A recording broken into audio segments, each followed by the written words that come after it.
Okay, Jim, I don't appreciate being told that I'm doing it wrong. I just don't. So you're gonna have to do a little bit of explaining in this video on why I'm not growing my tomatoes right.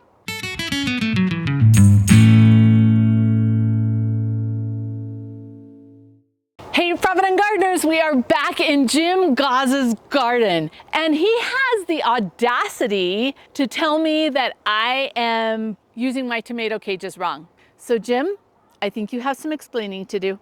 I don't know how many of you have had your tomatoes get up big and beautiful, and the plant gets bigger and taller and bigger and taller, and you have these skinny little legs holding in the dirt trying to save all that. And then you come out and the tomatoes are laying on their sides and everything is ruined. And so I read in a gardening forum somewhere to turn your cages over. Some people use double cages. Some people just use a single. I prefer the single. I turn them upside down, and then I can secure the top or the largest part to the ground or to the cage on the totes.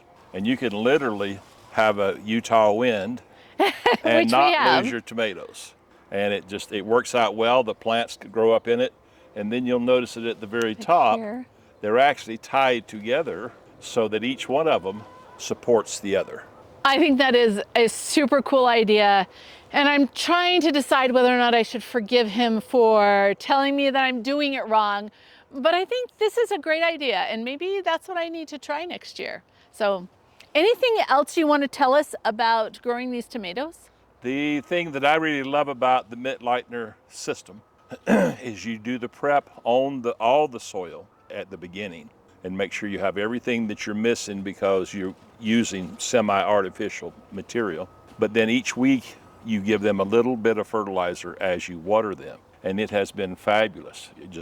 That day of the week we come out and sprinkle very small quantities. You follow their instructions and it just waters right in with when the plants are watered, and you don't have to sit there and fight your way through. Did I get enough? Did I not get enough? It has produced far more tomatoes this year using that system. Well, that's awesome. And abundance, right? Jim does a really good job of thinking and calculating all of this stuff, all so that we can have this beautiful, abundant harvest. So thank you so much, Jim, for inviting us back into your garden. And don't be afraid to get a little bit of dirt under your fingernails and turn that dirt into dinner.